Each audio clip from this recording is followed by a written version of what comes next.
இப்போ நாம் system equation அப்படின்னா என்னென்னு பார்க்க போகிறோம். நான் ஏற்கனவே சொன்ன மாதிரி லீனியர் டைம் இன்வேரியன்ட் சிஸ்டம் அப்படிங்கிற சிஸ்டத்தை அனலைஸ் பண்ணுறதுக்கு இசட் ட்ரான்ஸ்ஃபர்மேஷன் ஒரு அருமையான டூல் அப்படின்னு சொல்கிறோம்.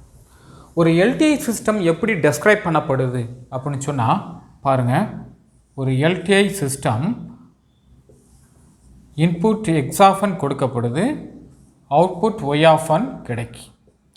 ஓகே, இந்த டைம் டொமைன் ரெப்ரசன்டேஷனை நாம் என்ன பண்ணுறோம், அப்படி இசட்டுக்கு மாத்திரம்னு சொன்னால் we get x of z and y of n y of z. and the system LTI அப்படிங்கிறது எப்படி சொல்லப்படுது அப்படின்னு சொன்னால் h of z. ஸோ இந்த மூணுக்கு இடையில் உள்ள ரிலேஷன்ஷிப் என்ன அப்படிங்கிறதா பாயிண்ட். ஸோ இந்த மூணுக்கு இடையில் ஒரு relationship y of z, that response is equal to h of z into x of z. இதுதான் இது. அல்லது R h of z equal to y of z by x of z. நீங்கள் control சிஸ்டத்தில் படிக்கிற மாதிரி தான். System equation C of S by R of S equal to அப்படின்னு சொல்லுவீங்க இல்லையா, அது output by input, Laplace of output by Laplace of இன்புட்னு அங்கே சொல்லுவீங்க. இங்கே Z transformation of output by Z transformation of input G of S இதுக்கு equivalent. Okay, இது ஒரு சிஸ்டமோட ஈக்குவேஷன். ஸோ இந்த ரெண்டு ஈக்குவேஷனையும் நீங்கள் மறக்காதீங்க. இதில் இருந்தால் ஏதாவது ஒன்று நீங்கள் நினைவு வச்சுக்கிடுங்க, அதை அப்படி மாற்றி சொல்லிக்கலாம். Okay, h of z equal to y of z by x of z அப்படிங்கிறதும் y of z equal to h of z into x of z. இதுதான் ஒரு சிஸ்டமை நாம் இசட் ட்ரான்ஸ்ஃபர்மேஷனில் ரெப்ரசன்ட் பண்ணுறதுக்குரிய அடையாளங்கள், ரெண்டு முக்கியமான ஈக்குவேஷன்ஸ். ஓகே, நாம் தொடர்ந்து அடுத்த செக்ஷனுக்கு மூவ் ஆகலாம். ஓகே, நம்ம இன்வர்ஸ் இசட் ட்ரான்ஸ்ஃபர்மேஷன் அப்படிங்கிறத இப்போ பார்க்க போகலாம். இசட் ட்ரான்ஸ்ஃபர்மேஷன் நீங்கள் படிச்சிட்டிங்க. இப்போது இன்வர்ஸ் இசட் ட்ரான்ஸ்ஃபர்மேஷனுங்கிறது ஜஸ்ட் அதுக்கான ரெசிப்ரோக்கல் தான்.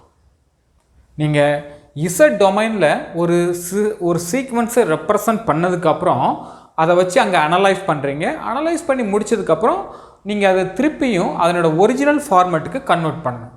ஸோ ஒரிஜினல் ஃபார்மேட் கன்வெர்ட் பண்ணுறது எப்படி, அதாவது இன்வர்ஸ் பண்ண போகிறீங்க, உங்களோட ஆப்ரேஷனை உங்களோட ப்ராசஸை அப்படியே ரிவர்ஸ் பண்ண போகிறீங்க. அந்த ரிவர்ஸ் ப்ரொசீஜருக்கு பேர் தான் இன்வர்ஸ் இசட் ட்ரான்ஸ்ஃபர்மேஷன். இந்த இன்வர்ஸ் இசட் ட்ரான்ஸ்ஃபர்மேஷனை 3 வழிகளில் கண்டுபிடிக்கலாம். ஒன்று டைரக்ட் மெத்தட்,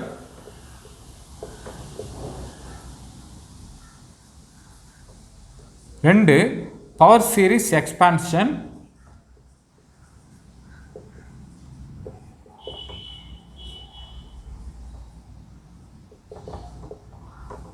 மூணு partial fraction method.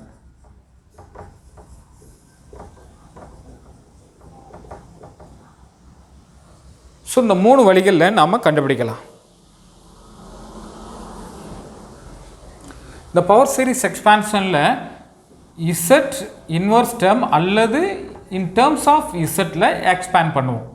Okay, right. இந்த 3 மெத்தடுகள்லையும் நாம் கான்சென்ட்ரேட் பண்ண போகிறது யார் அப்படின்னு சொன்னால் பார்ஷியல் ஃப்ராக்ஷன் மெத்தட் தான் கான்சென்ட்ரேட் பண்ண போகிறோம். ஓகே, இந்த 2 மெத்தடும் நமக்கு தேவையில்லை ஸோ இப்போதைக்கு. ஸோ அதனால் நம்ம பார்ஷியல் ஃப்ராக்ஷன் மெத்தட் மூலமாக இன்வர்ஸ் இசட் ட்ரான்ஸ்ஃபர்மேஷன் எப்படி கண்டுபிடிக்கிறாங்க அப்படிங்கிறத பார்க்கணும்.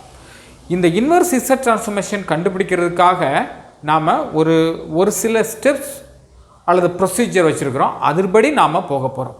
அந்த ஸ்டெப்ஸை பார்க்குறதுக்கு முன்னாடி நம்ம ஒரு குறிப்பிட்ட காரியத்தை பார்த்தாகணும், அதை நாம் இப்போ பார்த்துருவோம். ஸோ இன்வர்ஸ் இசட் ட்ரான்ஸ்ஃபர்மேஷன் இந்த 3 வழிகளில் கண்டுபிடிக்கலாம்னு சொன்னோம். இப்போ நாம் என்ன பண்ணலாம், ஒரு குறிப்பிட்ட விஷயத்தை நாம் பார்த்தாகணும், அதுக்கப்புறம் தான் நாம் பார்ஷியல் ஃப்ராக்ஷன் எக்ஸ்பான்ஷனுக்கு போக முடியும். அது என்ன சார் அப்படின்னு கேட்டால் பாருங்கள், இந்த எக்ஸ் ஆஃப் இசட், அதாவது உங்கள் கையில் ஒரு எக்ஸ் ஆஃப் இசட் இருக்குது. அதை நான் என்ன பண்ணுறேன், நியூமரேட்டர் பை டினாமினேட்டர் அப்படி தான் இருக்கும். வழக்கமாக எக்ஸ் ஆஃப் இசட் எப்படி இருக்கும்னு சொன்னால் ஒரு நியூமரேட்டர் இருக்கும், ஒரு டினாமினேட்டர் இருக்கும். நியூமரேட்டரை வந்து பி ஆஃப் இசட்னும் டினாமினேட்டரை வந்து ஏ ஆஃப் இசட்னு சொல்லியிருக்கேன். ஓகே, அந்த நியூமரேட்டர் எந்த ஃபார்மேட்டில் இருக்குது பாருங்கள், B0 plus B1 Z minus 1 up to Z to the power minus M அப்படிங்கிற வழியில் வரைக்கும் இருக்குது. ஸோ இந்த எம்ங்கிறது இதனோட டிகிரி. ஓகே, டினாமினேட்டர் அதே மாதிரி அப் டு மைனஸ் n வரைக்கும் இருக்குது. இந்த m இந்த n இந்த ரெண்டையும் நீங்கள் கவனிக்கணும். நியூமரேட்டரில் எத்தனை நம்பர் ஆஃப் இந்த m எதை சொல்லுதுன்னு சொன்னால் நம்பர் ஆஃப் ஜீரோஸ், இந்த n என்ன சொல்லுது number of poles. Okay, and with the condition an is not equal to 0. Okay right. இப்போ பாருங்கள், ஒருவேளை நீங்கள் ஃபஸ்ட்டு செக் பண்ண வேண்டியது உங்கள் கையில் கொடுக்கப்பட்ட இசட் ட்ரான்ஸ்ஃபர்மேஷன், அதை பார்த்த உடனேயே நீங்கள் you have to check m and n. m வந்து என்னை விட அதிகமாகவோ அல்லது ஈக்குவலாகவோ இருந்திருந்தால் இந்த கொடுக்கப்பட்ட x ஆஃப் z இம்ப்ராப்பர் ஃபங்க்ஷனில் இருக்குதுன்னு சொல்லலாம். இம்ப்ராப்பர் ஃபங்க்ஷன் அப்படி இருக்கக்கூடாது. ஓகே, அதனால் நீங்கள் பார்த்த உடனேயே m greater than or equal to n அப்படி இருக்கா இல்லையா? அப்படி ஒருவேளை இருந்திருந்தால் என்ன சார் பண்ணுறது? நாம் ப்ராப்பர் ஃபங்க்ஷனாக மாற்றணும். இப்போ இப்படி இருந்ததுன்னு சொன்னால் convert this into proper function. இப்படி இருந்ததுன்னு சொன்னால் கன்வெர்ட். அந்த கன்வெர்ட் பண்ணுறது எப்படிங்கிறத நாம் நீங்கள் ஞாபகம் வச்சுக்கிடுங்க. கன்வெர்ட் பண்ணுறது எப்படிங்கிறத நம்ம கொஸ்டின் ஆன்சர் செக்ஷனில் பார்க்க போகிறோம். So convert to proper. So இதை ஞாபகம் வச்சுக்கணும். ஸோ இந்த இன்வர்ஸ் இசட் ட்ரான்ஸ்ஃபர்மேஷனை பொறுத்த வரைக்கும் 3 மெத்தடில் நம்ம இதை கான்சன்ட்ரேட் பண்ண போகிறோம். அந்த எக்ஸ் ஆஃப் இசட்டில் நம்ம கவனிக்க வேண்டிய ஒரு விஷயம் number of poles, number of zeros. And இந்த number of poles, number of ஜீரோஸை கவனிச்ச அப்புறம் இந்த கண்டிஷனை நீங்கள் பார்க்குறீங்க, செக் பண்ணுறீங்க. இந்த கண்டிஷன் சாட்டிஸ்ஃபை இருக்கா இல்லையா? இல்லைன்னு சொன்னால் நீங்கள் கன்வெர்ட் பண்ணணும். எப்படி கன்வெர்ட் பண்ணுறது அப்படிங்கிறத நாம் கொஸ்டின் ஆன்சர் செக்ஷனில் பார்க்கலாம். அதுக்கு உங்கள் கையில் இருக்கிற நோட்ஸ்லேயே அது தெளிவாக இருக்கும். நீங்கள் அந்த நோட்ஸை பார்த்து படிச்சுக்கலாம். Okay, inverse Z transformation partial fraction மெத்தடில் எப்படி பண்ணுறோம் அப்படிங்கிறத பார்க்கலாம். ஸ்டெப் 1, நீங்கள் என்ன செய்யணும்னு சொன்னால் இதை பார்த்த உடனே செக் ப்ராப்பர் ஆர் இம்ப்ராப்பர்.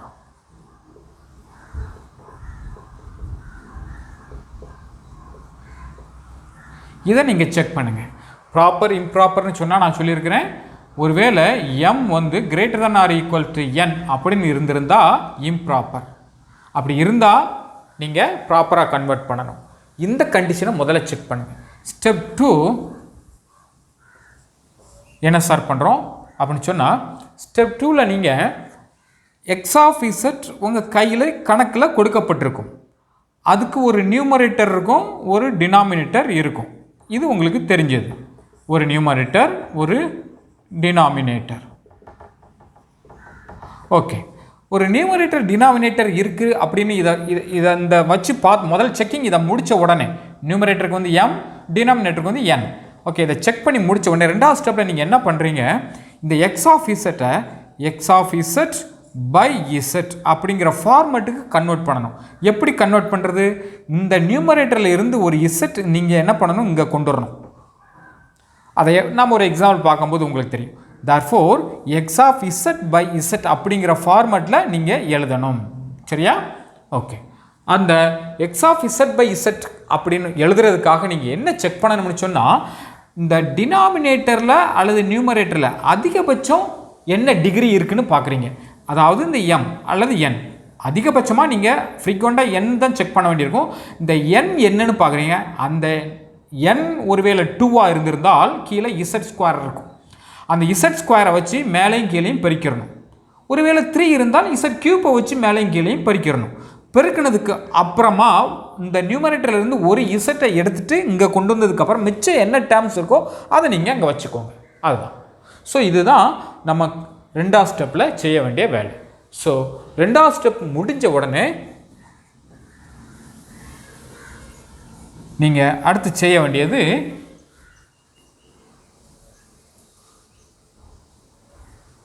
இப்போ உங்கள் கையில் இந்த ரைட் ஹேண்ட் சைட் போர்ஷன் இருக்கும், அப்படி தானே? ஸோ மூணாவது ஸ்டெப்பில் find poles. Poles of this right hand side.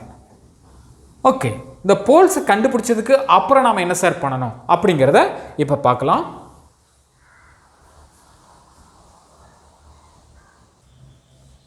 Okay, இப்போ பாருங்கள், step 4 apply partial fraction method.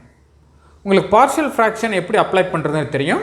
அந்த அப்ளை பண்ணி நீங்கள் என்ன பண்ணணும், கோஎஃபிஷியன்ட்ஸை கண்டுபிடிக்கணும். And find the coefficients.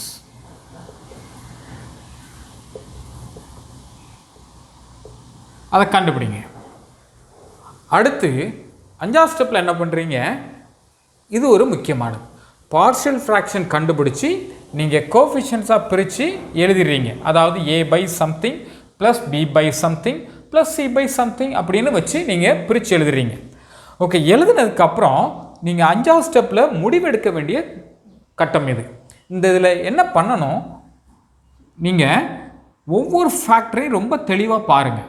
இப்போ பார்ஷியல் ஃப்ராக்ஷன் அப்ளை பண்ணிவிட்டு கோஎஃபிஷியன்ட்ஸை கண்டுபிடிச்சதுக்கப்புறம் டிஸ்டிங்க்ட் போல்ஸ் அதை முதல்ல பாருங்கள். எங்கெல்லாம் டிஸ்டிங்க்ட் போல்ஸ்,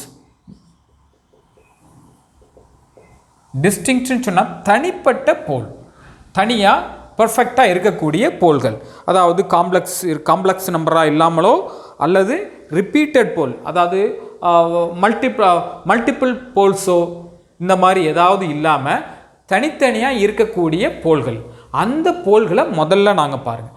அந்த மாதிரி போல்கள் எந்த ஃபார்மேட்டில் இருக்கும்னு சொன்னால் இதோ இருக்கும், 1/1 மைனஸ் pk(z-1). ஓகே, நாம் இது ஒரு எக்ஸாம்பிள் பார்க்கும்போது உங்களுக்கு தெளிவாக தெரிஞ்சிடும்.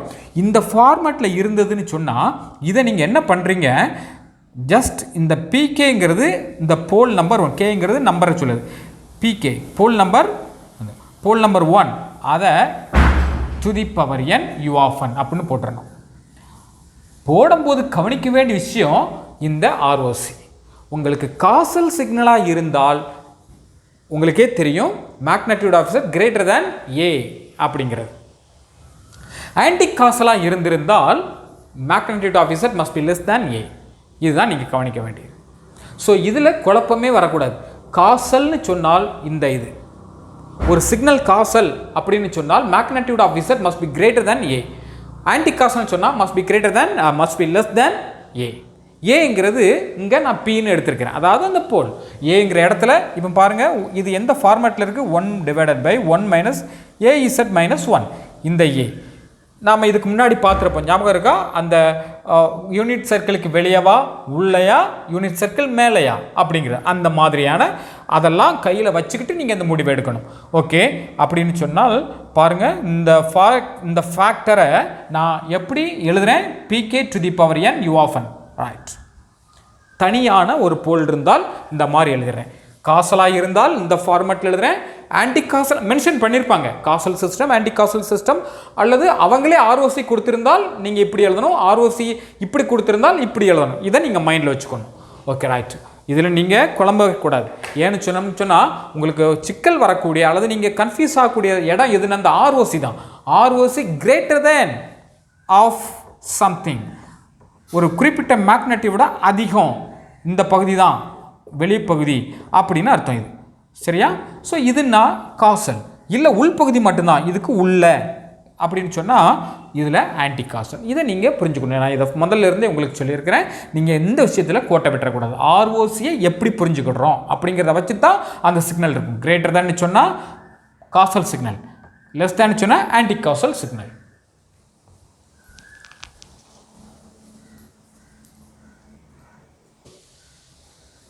நெக்ஸ்ட், இப்போது டிஸ்டிங்க்ட் போல் இருந்தால் என்ன பண்ணுறதுன்னு தெரியும். காம்ப்ளெக்ஸ் கான்ஜுகேட் போல் இருந்தால் என்ன பண்ணுறது பாருங்கள். இது கொஞ்சம் கஷ்டமான, ஞாபகத்தில் வைக்கிறதுக்கு கஷ்டமான ஒரு செக்ஷன் தான். இருந்தாலும் கூர்ந்து கவனிங்க. உங்களுக்கு நீங்கள் போல் கண்டுபிடிக்கிறீங்க, இதுக்கு முந்தின 2 ஸ்டெப்புக்கு முன்னாடி கண்டுபிடிச்சிருப்பீங்க. அந்த போல் காம்ப்ளெக்ஸ் போலாக இருந்துட்டால் நம்ம பார்ஷியல் ஃப்ராக்ஷன் அப்ளை பண்ணதுக்கப்புறம் இந்த ஃபார்மேட் கிடைக்கும். இந்த ஃபார்மேட் AK/by something, ஏங்கிறது கோஎஃபிஷியன்ட், மேலே ABCDன்னு இருக்கும் பார்த்தீங்களா, அதை காம்ப்ளெக்ஸ் கான்ஜுகேட் போல் இருந்தால் இந்த கோஎஃபிஷியன்ட்டும் காம்ப்ளெக்ஸ் கான்ஜுகேட்டாக தான் இருக்கும். பாருங்கள், இதை A ஸ்டார் அப்படின்னு இருக்கும். சரிதானா? ஓகே, கேங்கிறது நம்பர். ஒருவேளை ஒரு காம்ப்ளெக்ஸ் கான்ஜுகேட்னா K1, ரெண்டாவது காம்ப்ளெக்ஸும் ஒரு காம்ப்ளெக்ஸ் கான்ஜுகேட்னா K2. அதனால தான் A1 A2 அப்படின்னு போட்டு போக வேண்டியிருக்குது. வசதியாக அப்படி பண்ணியிருக்காங்க. Okay, right. போல்களை பாருங்கள், அந்த ஃபார்மேட் டிஸ்டிங்க்ட் போல் மாதிரியே தான் இருக்குது. ROCயும் அதே இது தான் நான் கற்பனை பண்ணியிருக்கோம். இப்போ இந்த மாதிரியான ஒரு காம்ப்ளெக்ஸ் கான்ஜுகேட் போல் இருந்த ஒரு பேர் ஒரு ஜோடி இருந்ததுன்னு சொன்னால் அந்த ஃபார்மேட்டை நீங்கள் நேரடியாக இப்படி எழுதிடலாம். எப்படி? 2 into magnitude of AK RK to the power N cos beta K N என் பவரில் கிடையாது beta K into N plus alpha K into U of N. Okay sir. AK அப்படிங்கிறது என்னது? இதுதான் அந்த ஏ ஏற்கனவே சொன்னேன் complex coefficient.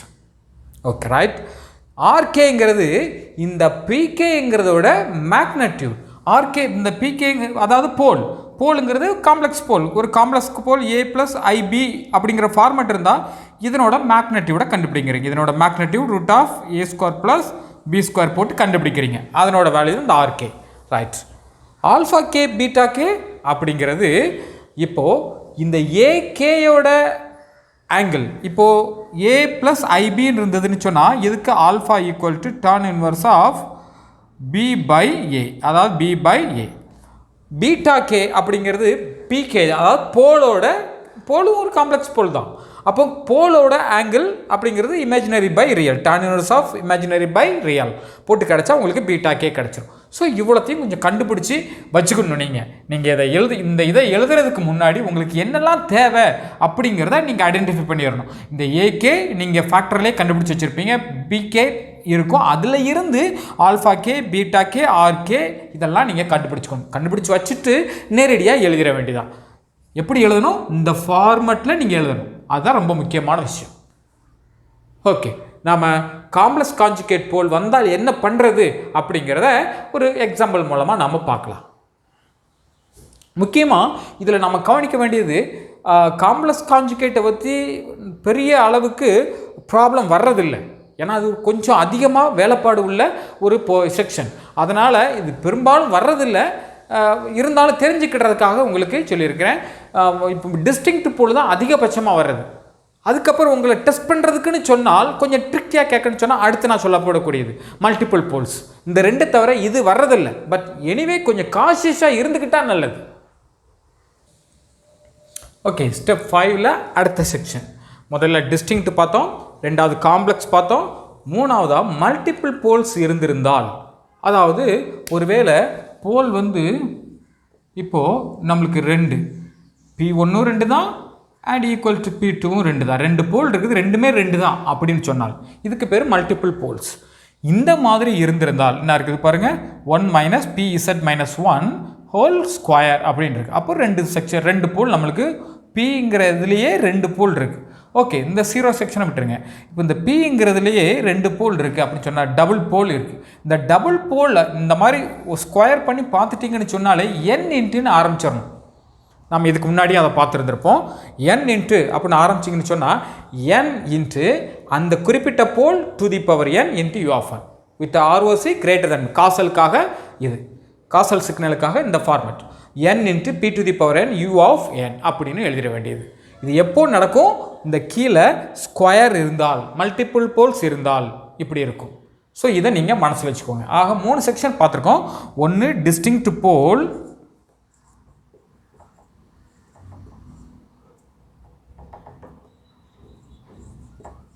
Distinct poles, 2 complex, 3 multiple. So இவ்வளவும் பார்ஷியல் ஃப்ராக்ஷனில் நாம் பார்த்துருக்கோம். ஓகே, நாம் இப்போது ஒரு எக்ஸாம்பிளை பார்த்துட்டு நம்ம அடுத்த செக்ஷனுக்கு மூவ் ஆகலாம்.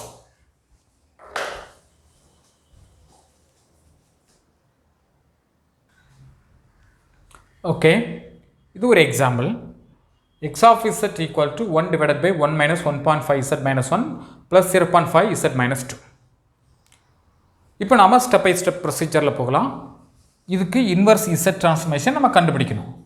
அதாவது find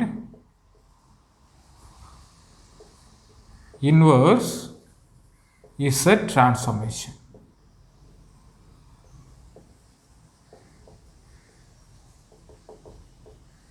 ஓகே, நாம் கண்டுபிடிக்கலாம். இப்போது ஃபஸ்ட்டு ஸ்டெப் என்ன,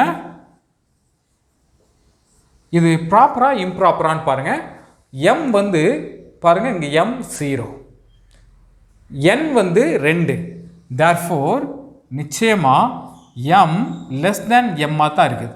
therefore ப்ராப்பர் ஃபங்க்ஷன். அப்போது நாம் இதை கன்வெர்ட் பண்ண வேண்டிய அவசியம் இல்லை. ஸோ ஸ்டெப் 2க்கு போயிடலாம்.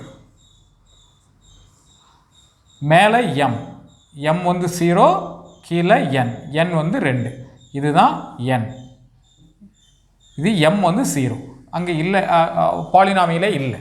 ஓகே, ஸ்டெப் 2க்கு வந்து இப்போ நம்ம என்ன பண்ணணும்? ஸ்டெப் 2ல் நீங்கள் என்ன பார்த்துருப்பீங்க? உங்கள் இதில்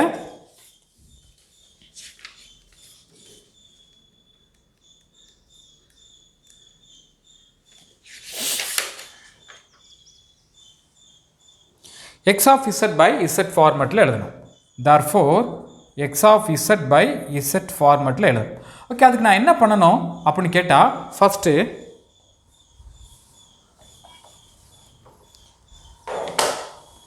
இந்த ஃபார்மேட் எழுதுறதுக்கு மேலே கீழே ரெண்டையும் பார்க்குறேன். கீழே தான் டிகிரி அதிகம், ஸ்கொயர். therefore அதாவது z to the power -2 இருக்குது. therefore மேலேயும் கீழேயும் நீங்கள் என்ன பண்ணுங்கள்? z ஸ்கொயரால் மல்டிப்ளை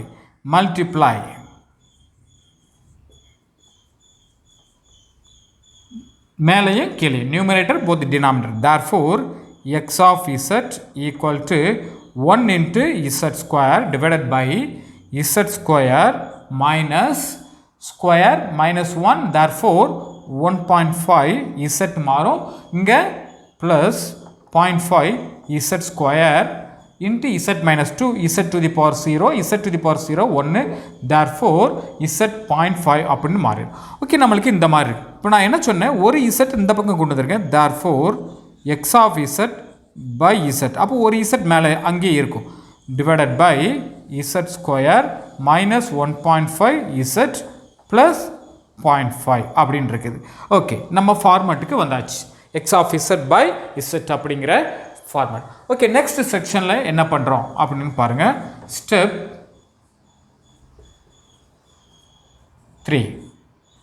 3 என்ன சொல்லுதுன்னு பாருங்கள். So find the poles and zeros. Poles and ஜீரோஸை கண்டுபிடிங்க. ஓகே, இப்போ பார்க்கலாம். இங்கே 0 z equal to 0 தான். Okay, therefore 0 z equal to 0, no problem.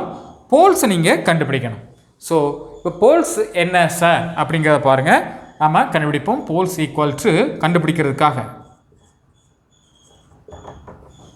z square minus 1.5 z plus 0.5 equal to 0.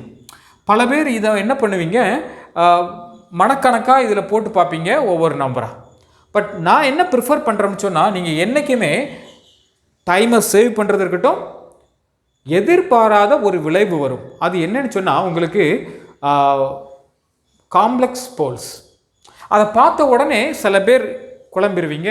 So நீங்கள் சிரமம் பார்க்காம நேரடியாக அந்த ஃபார்முலா அப்ளை பண்ணுங்கள். -b plus or minus b root of b square minus 4ac by 2a. இதில் ரொம்ப தெளிவாகவும் குயிக்காகவும் இந்த கால்குலேஷன் நீங்கள் போடுங்க. இதுதான் இருக்குதிலே best method, error free method. மற்றதுல எரர் வர்றதுக்கான வாய்ப்புகள் அதிகமாக வந்துடும். ஸோ இது எரர் ஃப்ரீ மெத்தட் அப்படிங்கிறதுனால நாம் இதை குயிக்காக போடுறேன். therefore உங்களுக்கு என்ன கிடைக்கிது? -1.5 plus or minus root of b square 1.5 square minus 4ac divided by 2 into 1. So என்ன கிடைக்கும் நம்மளுக்கு அப்படின்னு சொன்னால், நீங்கள் போட்டு பாருங்கள்.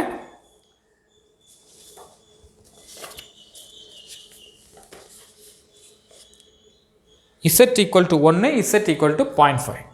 அதாவது z 1, z equal to 0.5. இது வருதான்னு செக் பண்ணி பாருங்கள். ஸோ உங்களுக்கு இந்த மாதிரி வருதா அப்படின்னு செக் பண்ணி பார்த்துக்கோங்க. ரைட், இப்போ நம்ம போல்ஸை கண்டுபிடிச்சாச்சு. அதாவது இந்த டினாமினேட்டரோட போல்ஸ், இந்த இதனோட z minus 1, z minus 0.5 equal to 0. யார்? இந்த செக்ஷனோட. ஸோ இதுதான் இதனோட போல்ஸ். இப்போ போல்ஸை பார்த்தீங்கன்னா உங்களுக்கு என்ன தெரியுது? டிஸ்டிங்க்ட்னு மட்டும் தெரியுது. ஸோ இது டிஸ்டிங்க்ட், அதாவது தனித்தனியாக இருக்குது, மல்டிபிள்ஸாகவும் இல்லை, காம்ப்ளெக்ஸாகவும் இல்லை. therefore distinct poles. இப்போ distinct poles னு சொன்னா நம்ம என்ன பண்ணணும்ங்கிறது நமக்கு தெரியும். ஓகே, நம்ம அதுக்கு முன்னாடி பார்ஷியல் ஃபிராக்ஷன் அப்ளை பண்ணி கோஎஃபிஷியன்ட்ஸை கண்டுபிடிச்சிடலாம்.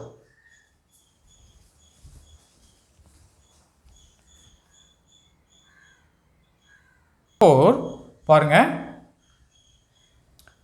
x of z by z equal to நமக்கு மேலே என்ன இருந்தது, இதுக்கு முன்னாடி இதுக்கு முந்தின ஸ்டெப்பில் இருந்து பாருங்க, z divided by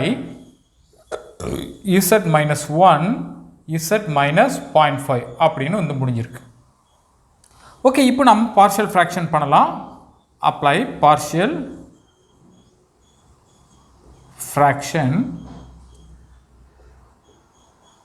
partial fraction நாம் பண்ணும்போது therefore இது நெக்ஸ்ட் ஸ்டெப்பில் வருதுன்னு நினைக்கிறேன். நீங்கள் பாருங்கள், x of z by z equal to a divided by z minus 1 plus b divided by z minus 0.5. Distinct போலுங்கிறதுனால ரொம்ப சுலபமாக நம்மளுக்கு முடிஞ்சிருச்சு. இப்போ பாருங்கள், நாம் a கோஎஃபிஷியன்ட் b கோஎஃபிஷியன்ட் கண்டுபிடிக்கணும். இதுக்கு இந்த கோஎஃபிஷியன்ட் கண்டுபிடிக்கிறதுக்கு கிட்டத்தட்ட 3 வழிகள் இருக்குது. இதில் இருக்கிறதுல ரொம்ப சிம்பிளஸ்ட் வழி கிராஸ் மல்டிப்ளை பண்ணி கண்டுபிடிக்கிறது. இன்னொரு வழி இருக்குது, நான் அந்த ரெண்டாவது வழியாக நான் போகிறேன். கிராஸ் மல்டிப்ளை பண்ணி கண்டுபிடிக்கல, அது சிம்பிளாக இருந்தாலுமே கூட நான் அதை கண்டுபிடிக்கலை. ஏன்னா எப்படி நான் இந்த -p ப்ளஸ் ஆர் மைனஸ் சொல்லணும், அதே போல் எனக்கு இந்த செகண்ட் மெத்தட் வந்து 2 விதத்தில் பயன்படும். காம்ப்ளெக்ஸ் வந்தால் சமாளிக்கிறதுக்கு இந்த மெத்தட் பயன்படுங்கிறதுனால நான் இதை யூஸ் பண்ணிக்கிடுறேன். மல்டிபிள் போல்ஸ் வந்தாலும் இது பயன்படுங்கிறதுனால நான் யூஸ் பண்ணிக்கிடுறேன். மற்றபடி நீங்கள் என்ன பண்ணிக்கலாம், உங்களுக்கு எந்த மெத்தட் ஈஸியாக நீங்கள் ஃபீல் பண்ணுறீங்களோ அந்த மெத்தடை நீங்கள் சூஸ் பண்ணிக்கலாம். இந்த 3 மெத்தடில் ஒன்று கிராஸ் மல்டிப்ளை பண்ணி கோஎஃபிஷியன்ட்ஸ் ஈக்குவேட் பண்ணுறது, இது உங்களுக்கு ஈஸியாக இருந்தாலும் அதை ஃபாலோ பண்ணுங்கள். இல்லை இப்போ நான் செகண்ட் மெத்தடை யூஸ் பண்ண போகிறேன், அதை ஃபாலோ பண்ணாலும் பண்ணுங்கள். ஸோ ரெண்டில் ஏதாவது ஒன்று நீங்கள் ஃப்ரீயாக சூஸ் பண்ணிக்கலாம். இப்போ நான் செகண்ட் மெத்தடுக்கு வரேன். பாருங்கள், ஃபஸ்ட்டு டு ஃபைண்ட் ஏ கண்டுபிடிங்க. therefore ஏ கண்டுபிடிக்கிறதுக்காக நான் என்ன பண்ணுறேன், இந்த டேர்மை பார்க்குறேன். ஸோ z minus 1 அப்படிங்கிற இந்த term into x of z by z, அதாவது எந்த கோஎஃபிஷியன்ட்டுக்கு கீழே அந்த போல் இருக்குதோ அந்த ஃபேக்டர் இன்ட்டு லெஃப்ட் ஹேண்ட் சைடில் என்ன வச்சுருக்கீங்களோ அது ஃபுல்லாக x of z by z, அதாவது இந்த ஃபுல்லாக. ஸோ இதை z ஈக்குவல் டு இந்த குறிப்பிட்ட போலில் நான் எவால்வேட் பண்ணிடுறேன். z ஈக்குவல் டு 1 அப்படிங்கிறதுல எவால்வேட் பண்ணால் நம்மளுக்கு என்னென்னு கிடைக்குதோ அதுதான் a. ஓகே, இப்போ பாருங்க,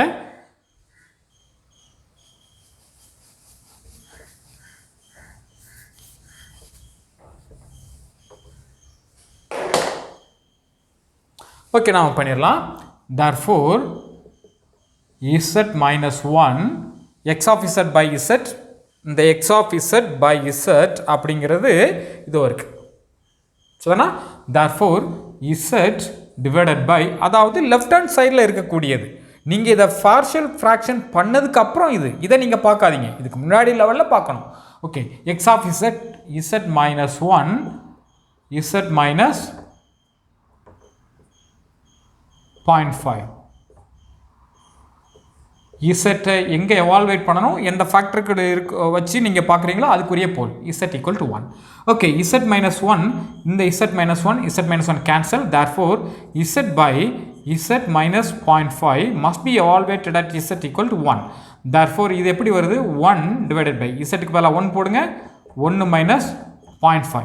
therefore 1 minus 0.5 minus 0.5. so 1.5 equal to 2. 1 by 0.5 equal to 2. therefore a equal to 2 அப்படின்னு வரும். ஓகே, இதே மெத்தடில் நாம் b கண்டுபிடிச்சிடலாம். to find b,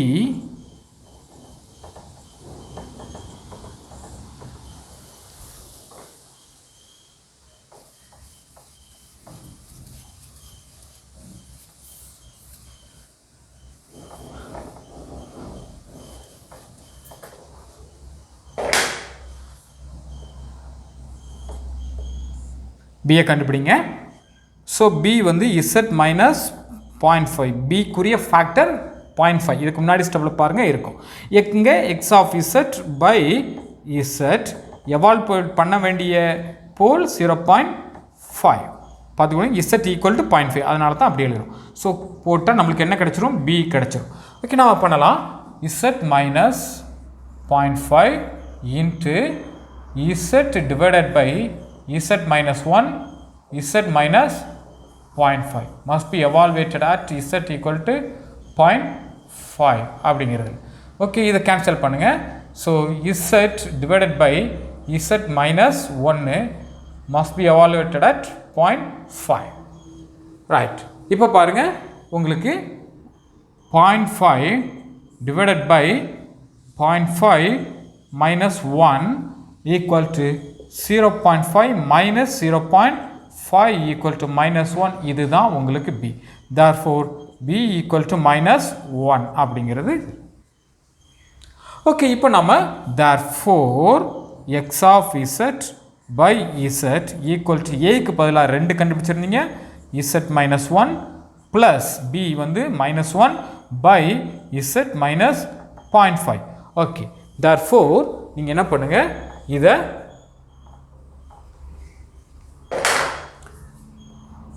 ஸோ இப்போ பாருங்கள், இதுதான் நாம் பார்ஷியல் ஃப்ராக்ஷன் அப்ளை பண்ணி முடிச்சிருக்கோம். ஓகே, நாம் இப்போது இன்வர்ஸ் இசட் ட்ரான்ஸ்ஃபர்மேஷனுக்கு வரலாம். இப்போ இன்வர்ஸ் இசட் ட்ரான்ஸ்ஃபர்மேஷனுக்கு வர்றதுக்காக நீங்கள் அடுத்த ஸ்டெப்பில் என்ன பண்ணணும்னு சொன்னால் கவனிங்க ரொம்ப கேர்ஃபுல்லாக. இந்த இதை முடித்ததுக்கப்புறம்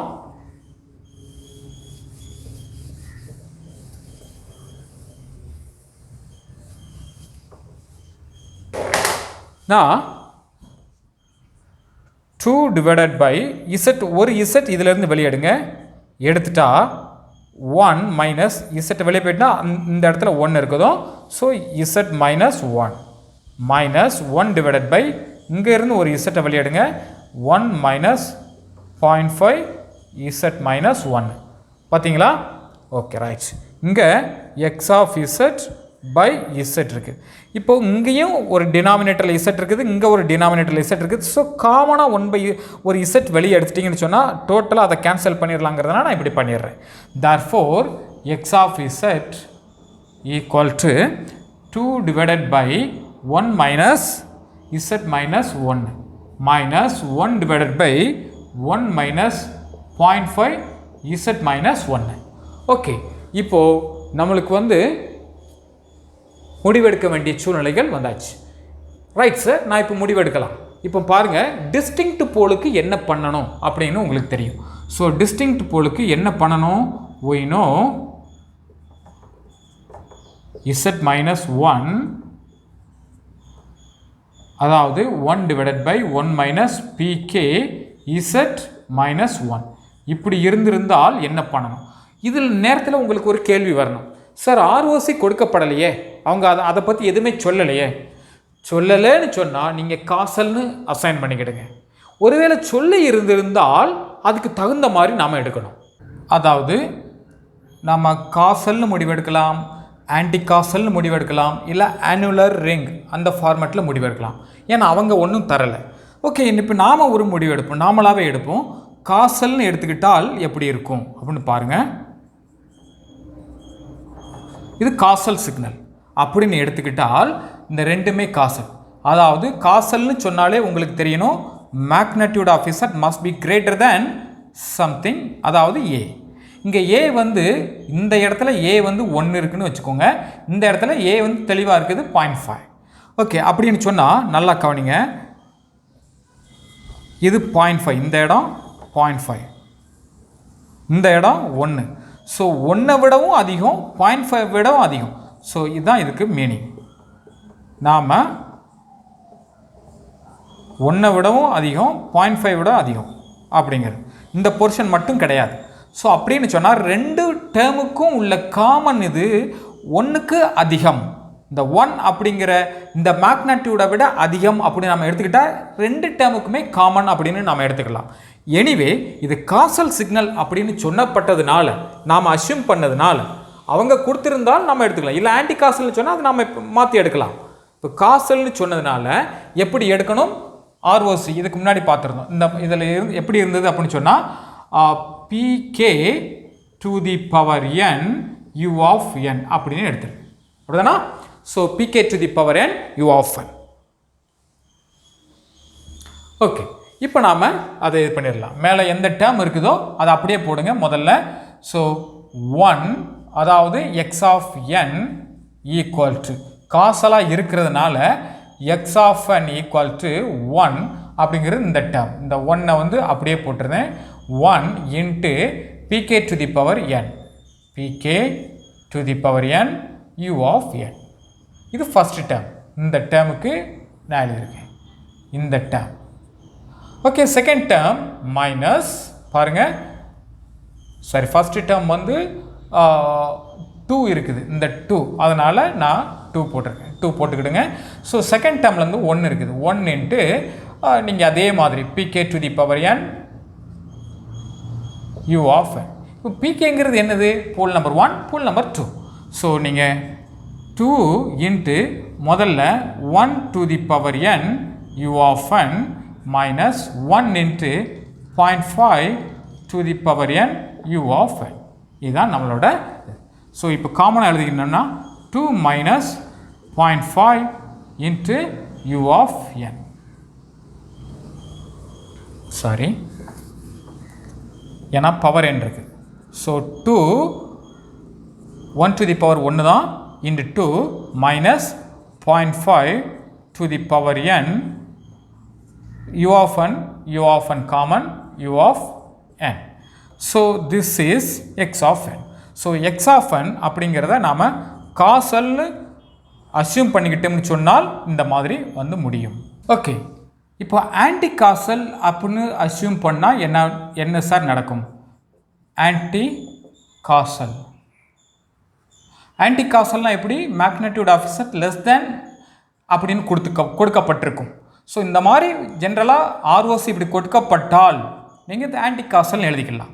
ஓகே, ஆன்டி காசல் சிக்னலாக இருந்திருந்தால் நாம் எப்படி எழுதுறது? இப்போ நமக்கு தெரியும் x of z equal to என்ன மாதிரி எழுதிருந்தோம்? 2 divided by Z minus 1 minus 1 divided by Z minus 1 minus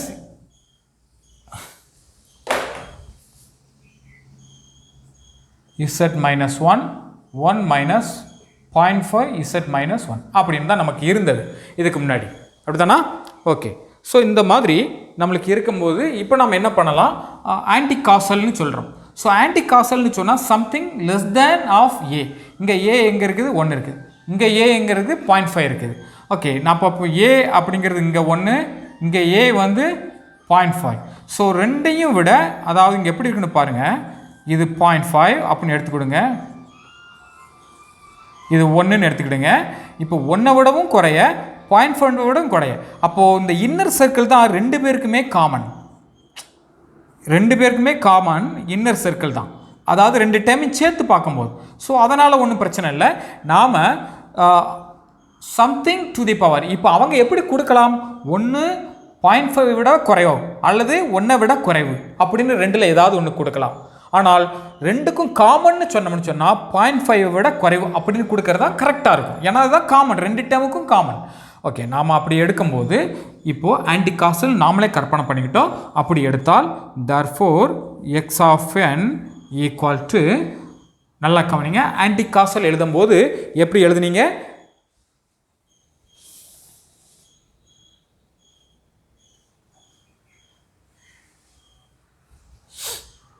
minus 2 a to the power n, a வந்து 1 to the power n u of minus n minus 1 அப்படின்னு எழுதியிருப்பீங்க. So இந்த anti castle அப்படிங்கிற இதை பார்க்கும்போது minus, அதாவது உங்கள் ஃபார்மேட் எப்படி இருந்திருக்கும்னு சொன்னால், எந்த ஃபார்மேட்டில் எழுதியிருக்கோம் அப்படின்னு சொன்னால் minus pk to the power n u of minus n minus 1 அப்படின்னு எழுதியிருப்பீங்க. லெஸ் தேன் அப்படின்னு. ஓகே, இங்கே வந்து 2 இருந்தது, அதனால் 2 போட்டுக்கணும். மைனஸ் இருந்தது, அதனால் இந்த மைனஸ் இங்கே இருக்குது. pk to the power pk அப்படிங்கிறது pக்கு பதிலாக அங்கே என்ன இருக்குது? 1. therefore, அதாவது போல் கண்டுபிடிச்சிருந்தேன் 1 to the power n u of minus n minus 1. Okay, right. இப்போ இந்த pயை வந்து நீங்கள் இந்த இடத்துலேருந்து பார்த்து எழுதாங்க, இதிலேருந்து எழுதிக்கலாம். பட் நீங்கள் முன்னாடியே p அப்படின்னு போட்டு கண்டுபிடிச்சி வச்சுருக்கணும். அப்படின்னா தான் உங்களுக்கு எடுத்து எழுதுறது ஈஸியாக இருக்கும். ஓகே, இதை பார்த்து கண்டுபிடிக்கிறதும் ஈஸி தான், பட் இருந்தாலும் சொல்கிறேன், அந்த குழப்பம் வரக்கூடாதுங்கிறதுக்காக. ஓகே, நாம் எக்ஸ் ஆஃப் n -2 இங்கே கொண்டு வந்தாச்சு. மைனஸ் அப்படிங்கிறது ஃபார்முலாவில் உள்ளது. pk to the power n, pk அப்படிங்கிறதுல இந்த போல் வந்து இங்கே 1 to the power n u of -n -1. Okay right, இந்த டேர்ம் முடிஞ்சது. அடுத்த டேர்ம் பாருங்கள், இந்த மைனஸ் அங்கே போட்டாச்சுது. அடுத்த டேர்ம் மறுபடியும் இதுவும் ஆன்டி காசல் தான். தேர்ஃபோர் நீங்கள் ஒரு மைனஸ் சைன் முன்னாடி போட்டுக்கோங்க. ஸோ அடுத்தது, ஸோ இந்த மைனஸ் சைன் வந்ததுனால நான் இந்த இடத்த ப்ளஸ்ஸாக மாற்றிடலாம். தேர்ஃபோர் ப்ளஸ், இப்போ நான் என்ன பண்ணுறேன், pk to the power, இங்கே p வந்து என்னது 0.5 to the power n u of -n -1. Okay, நீங்கள் இதை இப்போ சரி பண்ணி எழுதிக்கலாம். u of -n காமன், இது 1 to the power n 1 தான். therefore -2 plus 0.5 to the power n u of -n -1 ரெண்டு பேருக்குமே காமன். ஸோ இதுதான் ஆன்டி காசல் அப்படிங்கிறதுக்கு சிக்னல். ஆன்டி காசல் உங்கள் கையில் கொடுத்துருந்தாங்கன்னு சொன்னால், உங்கள்கிட்ட அப்படி கண்டுபிடிக்க சொல்லியிருந்தாங்கன்னா நீங்கள் இந்த மாதிரி கண்டுபிடிக்கணும். ஓகே, நீங்கள் ஸ்டெப் பை ஸ்டெப்பாக இந்த மாதிரி வரணும். நீங்கள் குழம்ப வேண்டிய காரியம் இந்த ஆர்ஓசியை வச்சு முடிவெடுக்கிறது தான். என்றைக்கும் தெரிஞ்சுக்கிடுங்க, லெஸ் தேன் அப்படின்னு சொன்னால் ஆன்டி காசலுக்கு வந்துடுங்க, கிரேட்டர் தேன் அப்படின்னு சொன்னால் காசலுக்கு போயிருங்க. பாருங்கள், லெஸ் தேன் சொன்னால் ஆன்டி காசல், கிரேட்டர் தேன் சொன்னால் காசல். இதை மட்டும் மைண்டில் வச்சுக்கோங்க.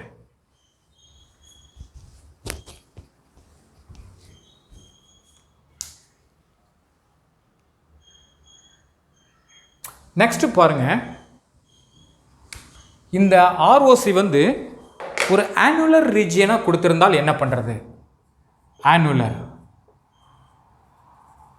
ஆனுலர் ரீஜியன் அப்படின்னா உங்களுக்கு தெரியும், ரிங் மாதிரி இருக்கும். இதுக்கு பேர் ரிங். ஆனுலர் எப்படி? இந்த மாதிரி போர்ஷன்,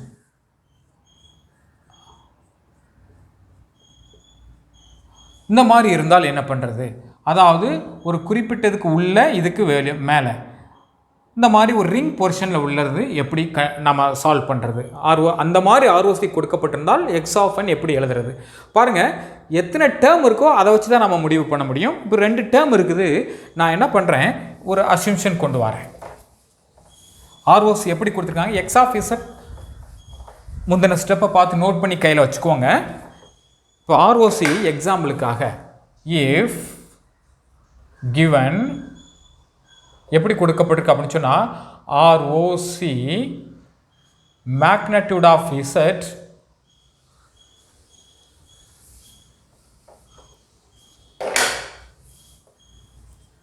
.5 விட அதிகமாகவும் 1 விட குறைவாகவும் இருக்குது அப்படின்னு கொடுத்துருக்காங்க. இப்படி கொடுத்துருக்காங்கன்னு வச்சுக்கோங்க. 0.5 விட அதிகம், இந்த இடம் தான் 0.5, இது 0.5, இந்த இடம் 1. therefore 0.5 விட அதிகம், 1 விட குறைவு. ஓகே, அப்படி இருந்திருந்தால் நாம் எப்படி முடிக்கிறது? இப்போ பாருங்கள், எக்ஸ் ஆஃப் இசட் நாம் எப்படி எழுதியிருந்தோம், 2 divided by 1 minus z minus 1 minus 1 divided by 1 minus 0.5 z minus 1. Okay, இப்போ நாம் 0.5 விட அதிகம். இப்போ உங்களுக்கு தெரியும், magnitude of something greater than A அப்படின்னு சொன்னால் அது காசல். காசலாக இருந்திருந்தால் எப்படி எழுதணும், pk to the power n u of n. இப்போ magnitude of Z less than A அப்படி இருந்தால் எப்படினது ஆன்டி காசல். அப்படி இருந்தால் எப்படி எழுதணும், மைனஸ் போட்டு pk to the power n u of minus n minus 1. Okay, அப்போ இதில் நாம் எப்படி சார் அப்ளை பண்ணுறது? இங்கே பாருங்கள், இப்போது சம்திங் கிரேட்டர் தேன் ஏ அப்படின்னு இங்கே எதை கொடுத்துருக்காங்க, இந்த 0.5 விட அதிகம். அப்போ இந்த செக்ஷன் காசல், therefore இந்த செக்ஷன் காசல் செக்ஷன். இதை பாருங்கள், இது anti causal. Something less than, magnitude of less than இருக்குது பார்த்தீங்களா, அதனால் இது ஆன்டி காசல். therefore காசலை நாம் முதல்ல எழுதுவோம். பாருங்கள், கவனிங்க, முதல்ல நாம் காசல் சீக்வன்ஸ் எழுதலாம். மைனஸ், இந்த மைனஸ் அப்படியே போடுங்க. ஸோ 0.1 இன்ட்டு இந்த 1 into 0.5 to the power n u of n. Anti castle sequence எழுதுங்க. மைனஸ் இந்த மைனஸ் அப்படியே போட்டுவிடுங்க. மைனஸ் 2 இன்ட்டு இங்கே போல் வந்து 1 to the power n u of minus n minus 1. Therefore minus இந்த 1 to the power 1 n வந்து 1 தான். 2 into u of minus n minus 1 minus 0.5 to the power n u of n. So இதுதான் நம்மளுக்கான exam x of n.